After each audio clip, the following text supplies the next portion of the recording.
Hello, today we're going to begin our discussion of religious and spiritual transformation by taking a look at two mechanisms of conservation, preservation, and reconstruction. Of course, we're already familiar with these two mechanisms of conservation. Now we will have the opportunity to explore them in more depth as they relate to a religious orienting system. Let's start with preservation, where, as you know, we attempt to preserve both the means and ends of significance. We learned that there are three different ways of preserving religious significance through our reading. One of these is called marking boundaries, which Parliament also refers to as circling the wagons. The second is religious perseverance, which Parliament refers to as keeping the faith, and then religious support. With marking boundaries, this is something that probably we have all done at times. We protect ourselves during times of stress by focusing on those things in our lives that help us to stay anchored and directed towards the spiritual. I shared earlier an example in my life of when I was going through a difficult time. And I was really struggling during this 1 week. And what was on my mind the entire time was getting to church on Sunday. For me, this is a good example of preservation of significance, and probably it involved more than just marking boundaries, but certainly it did include that coping mechanism, because in church I felt safe and protected, and I was around like-minded people who could support me and love me and care about me. I'll never forget that day. I'll never forget that week, and how helpful it was for me to be there on that particular Sunday.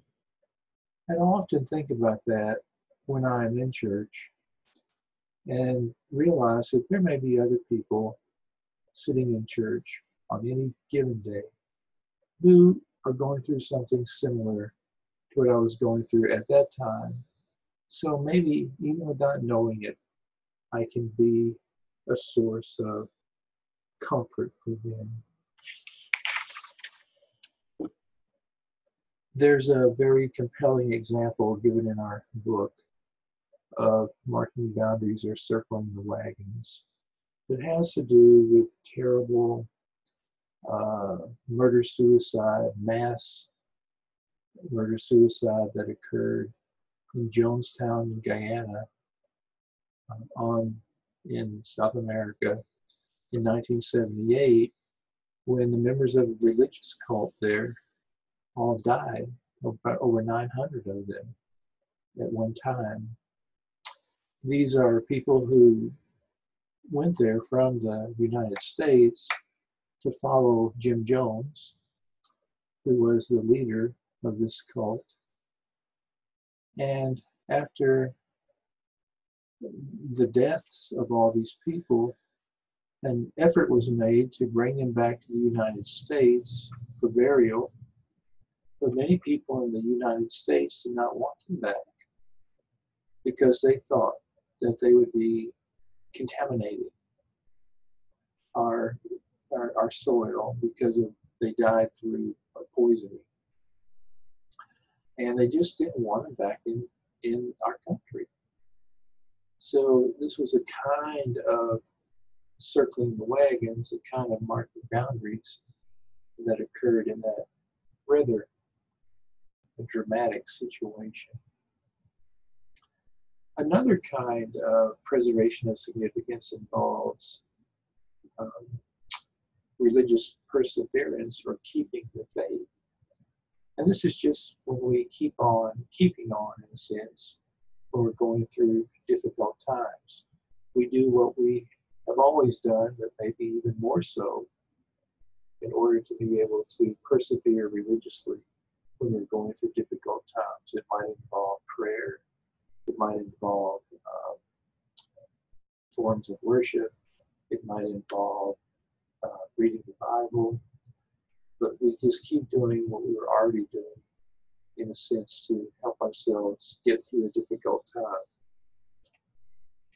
Religious perseverance also relates to the third of these types of preservation of significance, called religious support, because religious support might be one of the things we turn to as we persevere in keeping the faith.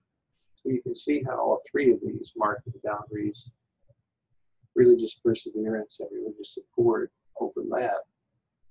And for many of us, it's the first thing we turn to is trying to conserve significance through the use of this mechanism of preservation within a religious orienting system. But there are three kinds of religious support that we learn about in our reading. One of these is support from God, which Pargament calls vertical support, thinking about God being above us.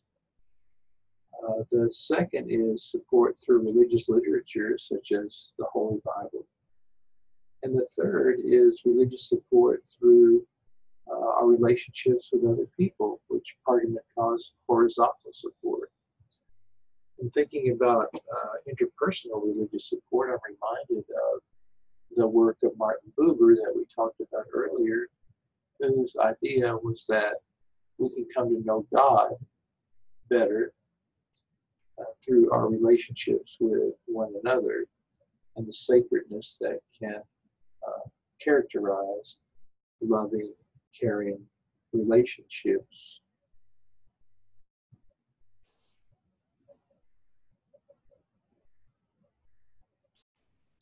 In considering interpersonal religious support, we might think about whether or not that support is one way or both ways. If it's just one way, Pargament refers to it as being unidirectional, and if it's both ways, bidirectional. Some of us may find it a lot easier to give support than receive it.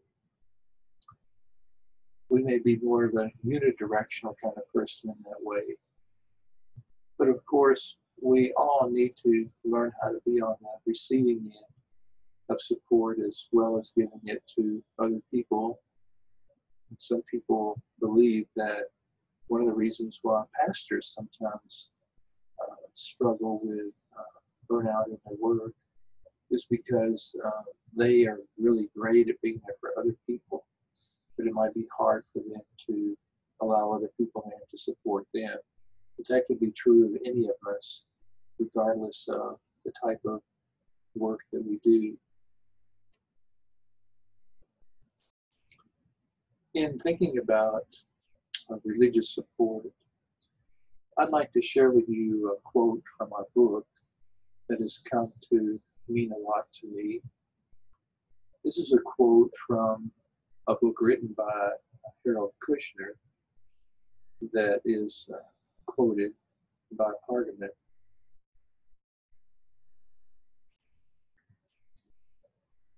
You'll find it in Pargament, page 209.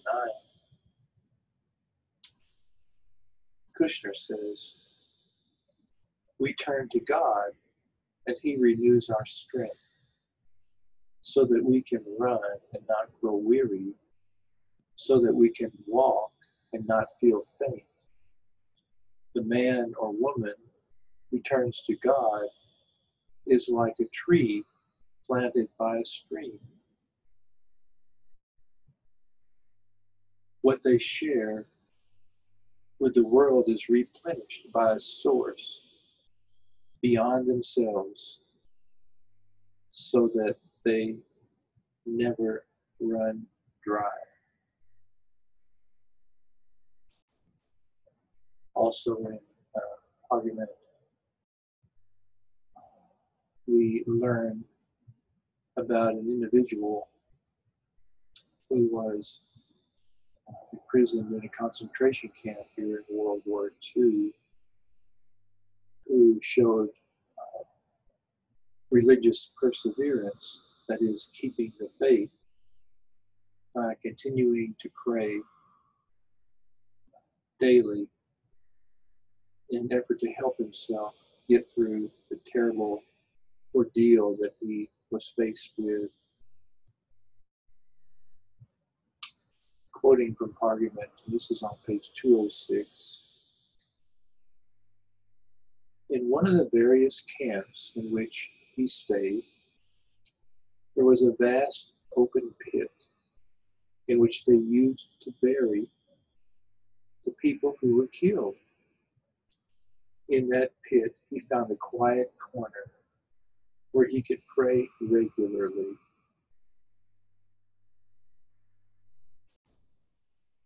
So, in summary, there are 3 mechanisms of preservation: marking boundaries, religious perseverance, and religious support.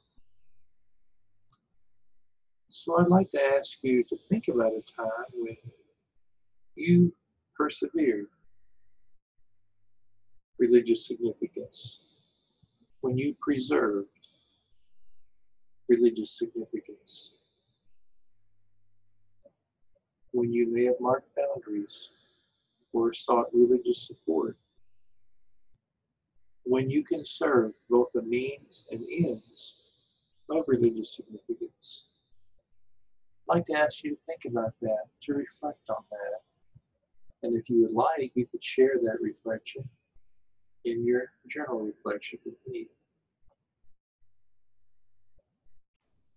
Sometimes religious perseverance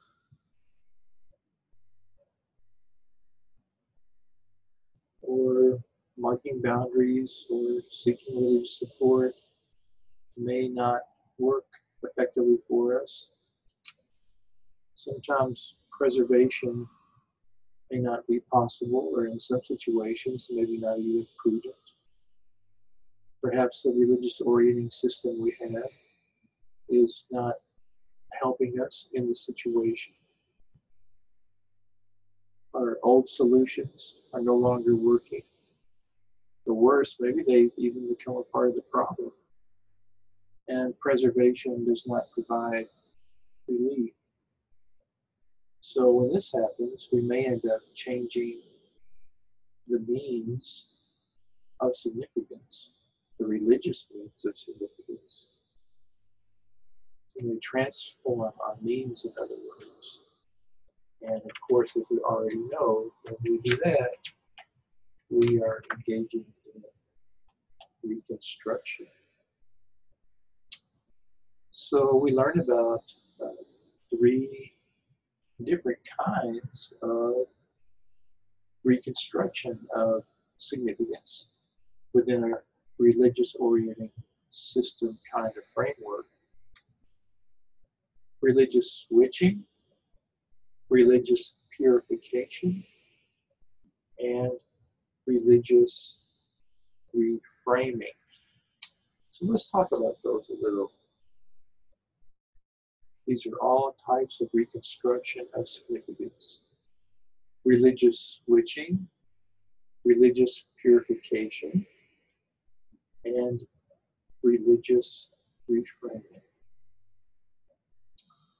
Religious switching can take 2 forms. One is we may switch gods, and the other is we may switch religious groups.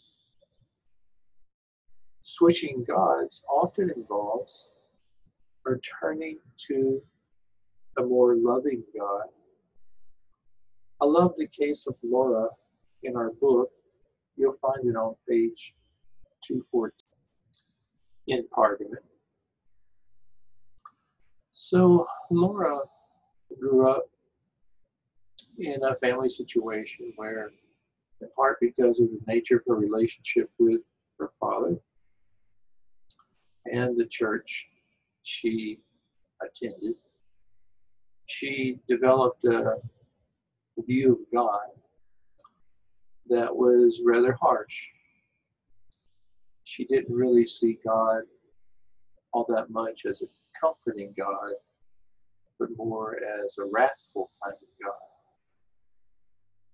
God. Eventually, she became involved in a different church, and through her new church experience, she was introduced to a whole new way of thinking about God as being loving and forgiving and comforting.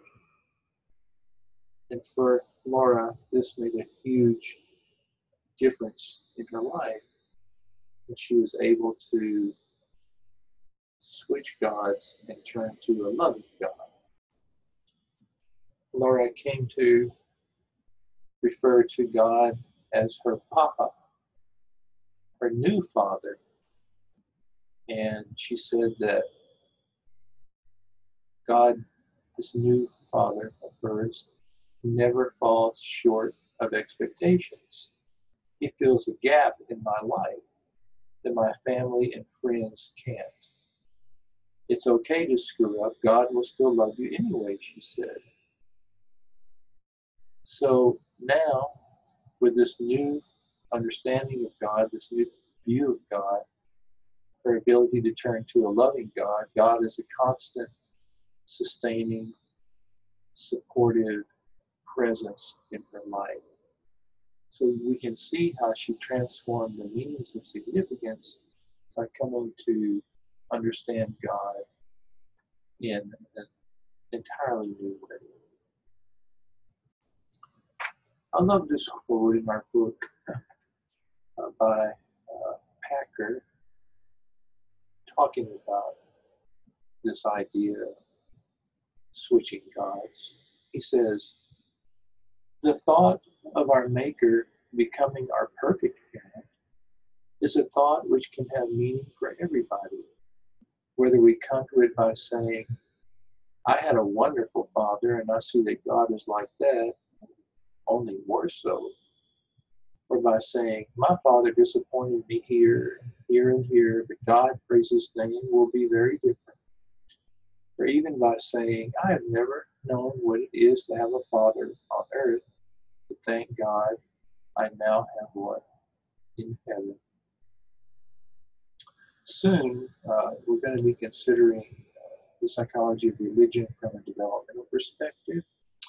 But I just wanted to mention that researchers who have looked at patterns of attachment that develop between children and their caregivers have found that children who develop insecure attachment patterns may at some time in their life, especially in the context of going through a crisis, have a religious conversion experience where they turn to a loving God. So we said that religious switching involves switching gods and also switching religious groups. Sometimes if we're already a part of a religious group, we may find it lacking. We may not be getting the support that we need, and we may end up turning to a different religious group. And researchers have found that this often follows stressful episodes or periods of unhappiness when we may be more likely to switch religious groups. So switching gods or switching religious groups represent more of an external kind of change, a changing of the way. where we find a new path to an old destination of significance. But other religious reconstructive methods call for more of an internal change. And there are two kinds of internal change, both of which are mechanisms of reconstruction that we learn about in our reading. And these include both religious purification and religious reframing.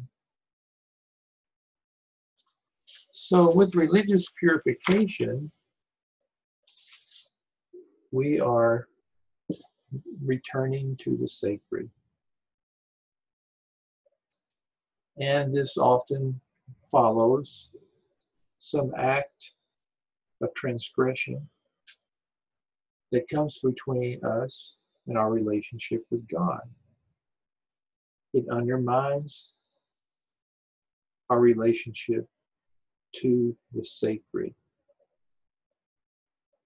Of course, there are various kinds of religious purification in which we might participate. Three that come to mind are baptism, confession, fasting. These are all types of religious purification.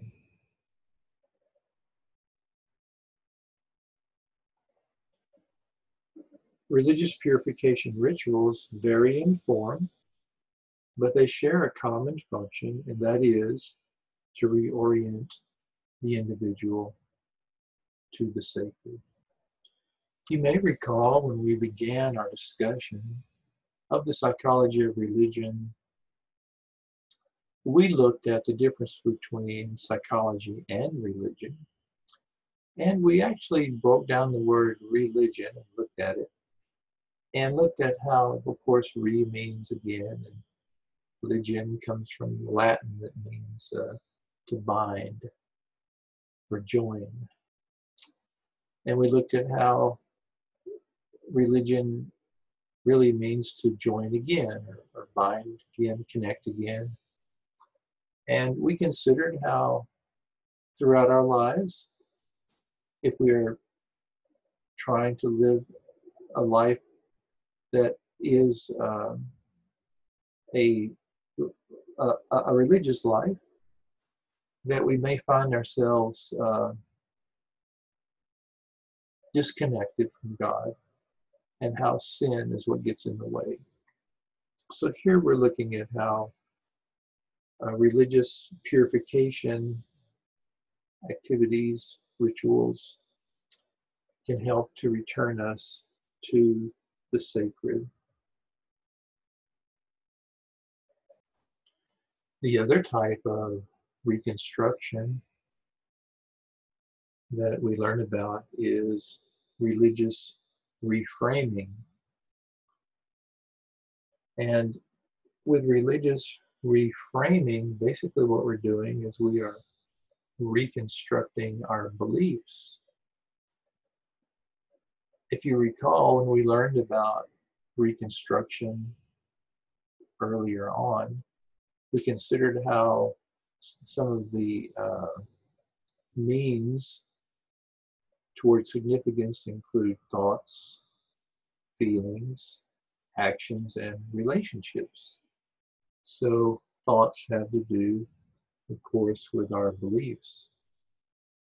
So we learn about three different kinds of religious reframing, where we may reframe the event,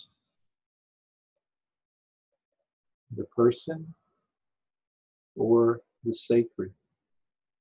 In other words, where we come to change our beliefs about one or more of those areas.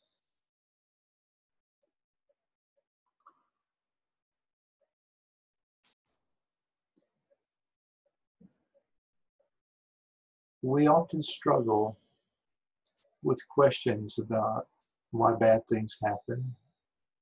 Some things just don't make sense to us. And Pargament has found that we have a need to sometimes change the way we look at things to reconstruct our beliefs in the midst of tragedy so that we can maintain and hopefully even strengthen our relationship with God. Some things will threaten, may threaten that relationship, especially when the inexplicable happens in our lives. So one of the ways in which we may reframe is reframe the event, where we may see something bad that's happened as a spiritual opportunity in answer to the question, why me? We may come to see that our way of understanding what has occurred might be, we may come to see it as God's will, or God's way of hitting my reset button for change in my life. Maybe it's providing me with an opportunity to appreciate life more fully. With reframing of the event, events may be cast in a new, softer light. Of course, this doesn't always work. In Pargament on page 224, we read about Harold Kushner's struggle when his 14-year-old handicapped son died. He tried to reframe the event, the situation, but it didn't really work for him. He says it this way: if a human artist or employer made children suffer so that something immensely impressive or valuable could come to pass, we would put him in prison. Why then should we excuse God for causing such undeserved pain, no matter how wonderful the ultimate result may be? To the idea that God is testing us and never gives us more than we can handle, Kushner responds, if God is testing us, he must know by now that many of us fail the test. If he is only giving us burdens we can bear, I have seen him miscalculate far too often. And to the idea that his son's death was really a blessing, Kushner had this to say: we try to persuade ourselves that what we call evil is not real, does not really exist, but is only a condition of not enough goodness, even as cold means not enough heat, or darkness is a name we give to the absence of light. But people do stumble and hurt themselves because of the dark, and people do die of exposure to the cold. So he tried to reframe the situation in a more positive light. It just didn't work for him. Sometimes it does work for us, but in that situation, it didn't for him. We will see, though, that he found another way of reframing the situation that helped him to work his way through it. A second way in which we may engage in religious reframing has to do with reframing of the person. Here, instead of saying something is God's will, for example, We might say that it happened because of human sinfulness. So we change the way we think about people, not about God. Or we may blame ourselves or another for misfortune. And within a Christian context, hold out the possibility of redemption. Another way in which we may reframe the person is we may conclude that we, as people, have limited ability to understand.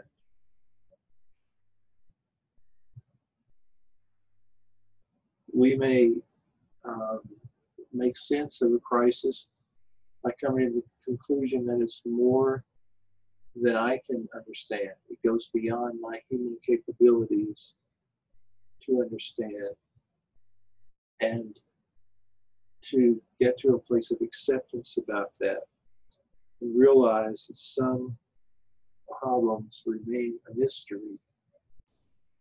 When we're able to do this, we come to realize that we as humans will never be able to clearly see the divine plan. So why me becomes the wrong question. As Pargament points out, it can be better for us to focus on our response to bad times and to good times as well. I love this description and quote in our book about a man whose wife died. And as you know, at funerals, we mean well, but sometimes the things that we say are not especially comforting to those who are grieving.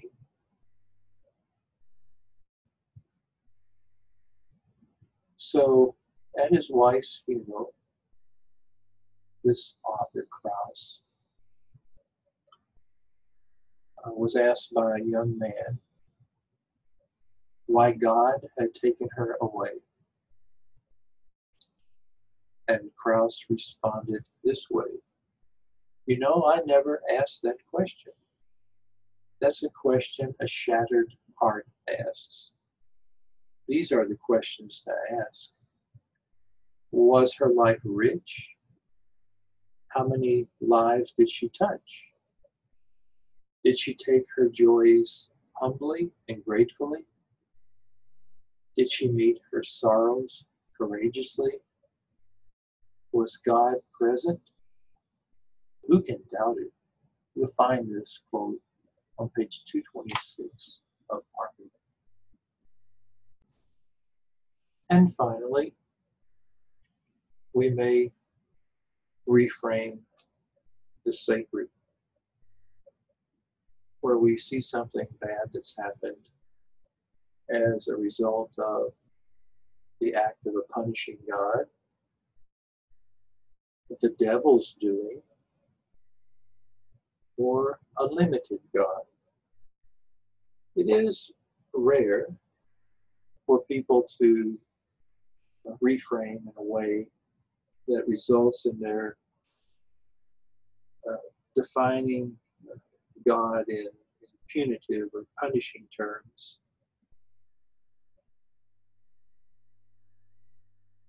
Often when this happens, it is a temporary process that we go through as we move towards a different way of understanding God's influence in some tragedy that we're dealing with. A great example of this, provided in your book, is about C.S. Lewis, one of the most famous Christian writers who ever lived. I hope you've had a chance to read some of C.S. Lewis, and if not, that you will eventually. He's written some wonderful works.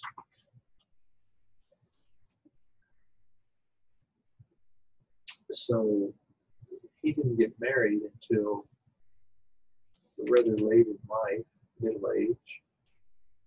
And he hadn't been married very long when his wife died from cancer. He really struggled with losing his wife. He kept a journal in which he wrote about his feelings. That journal was eventually published in a book called A Grief Observed. And I hope you'll read that book one day. It's a great little book about grief.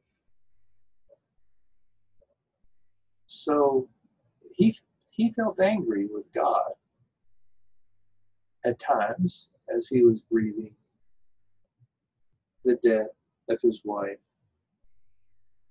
And this is what he had to say.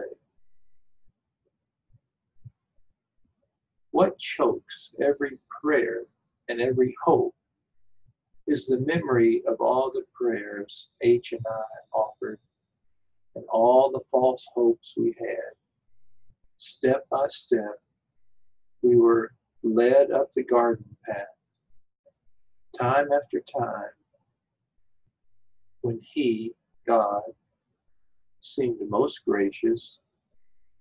He was really preparing the next torture. But for Lewis, this kind of feeling, this bitterness that he felt, this anger towards God, was temporary, a passing thing. So that the next day he wrote in his journal, I wrote that last night. It was a yell rather than a thought. Let me try it over again. You'll find this quote on page 228 of Argument. And I love this quote because it shows us how Lewis, who was a very devout Christian man, he didn't come to Christianity actually until later in his life, but before he married his wife, struggled, just like you and I struggle when we go through difficult times. And he struggled with his relationship with God. So people are less likely to blame God and see God as punitive. They're more likely to redefine the situation in positive religious terms, or maybe even blame themselves or others when bad things happen. Sometimes we may attribute bad things to the work of the devil or of evil forces in the world. And here, when we reframe events as the work of Satan, God remains a benevolent being, and we are reminded of the hope of ultimate justice in the world when we're able to look at it in that way. And then finally, another kind of reframing of the sacred has to do with coming to view God as a limited God. So, returning again to Harold Kushner, this is where he was able to help himself deal with his son's death. Harold Kushner, who wrote When Bad Things Happen to Good People, a great little book to read if you ever have the opportunity, went through a terrible struggle following the death of his son, which we've already mentioned. He was a rabbi, a man of God, if you will. He dedicated his life to studying God's Word and ministering to God's people. He just didn't get it. He was trying to make sense out of something terrible happening in his life when his son died at a young age, who was handicapped.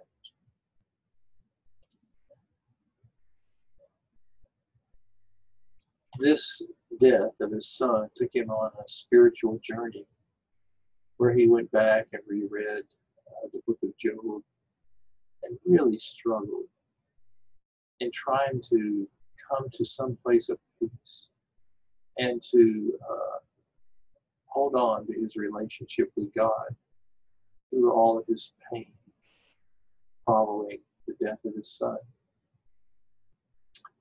And he succeeded. And the way he did so was by reframing God's power. So I'd like to read to you from Targumit, page 231, so you can hear in Kushner's own words how he came to a resolution.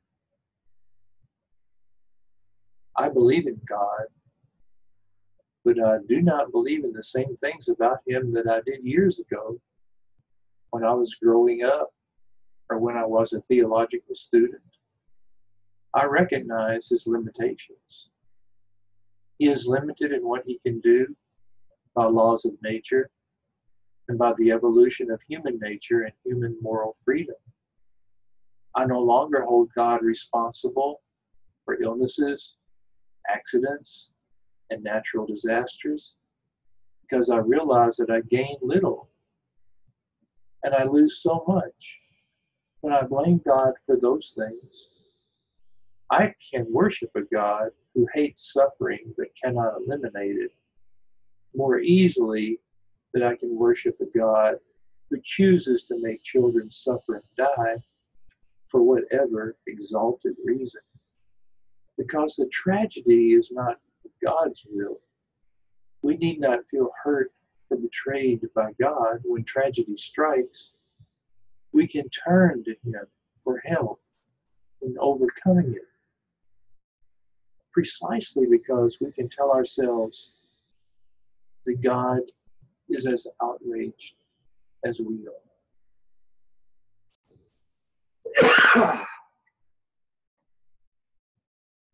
Excuse me. Where the two mechanisms of conservation, that is, preservation, reconstruction, grow out of each other.